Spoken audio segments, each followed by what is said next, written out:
Yo, Wagwan people, so I tried my best to stay away from the chat bad topic which came about when the video of the white Jamaican girl speaking Patois went viral. But I couldn't help myself as a language lover myself and as a person who speaks a few languages and someone who studies language history. It was an imperative that I gave my few kinds and cents. Patois derived from this. This is how Patois came about. When we were brought from West Africa, the British did not teach us English. However, they did not want us to speak our regional languages from West Africa. You hear that? They did not teach you English now, but we couldn't talk. So what would they do?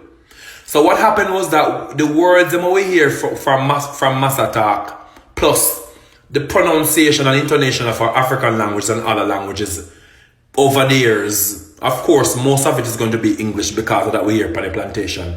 It became Patois.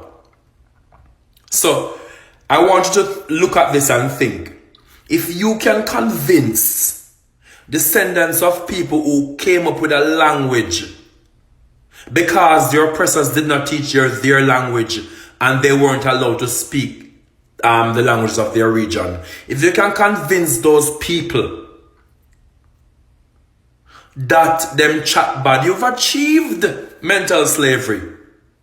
Anywhere in the world you are, if the further you are away from the educational center or the metropolitan area, the more colloquial the language gets. It doesn't mean that you chat bad.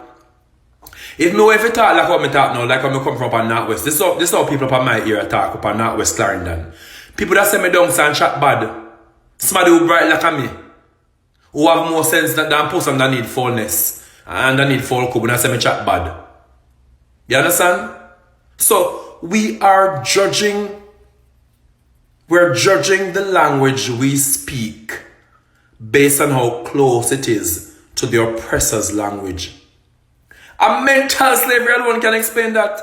And I know it's not our fault. Over the years, we've been told, the British told us, you chat bad. And now the upper educated people, you chat bad. We start saying it, but we weren't the ones who started with chat bad, you know.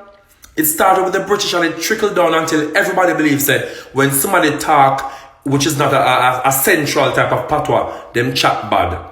And that is a success of slavery. Not physical, but verbal and up here.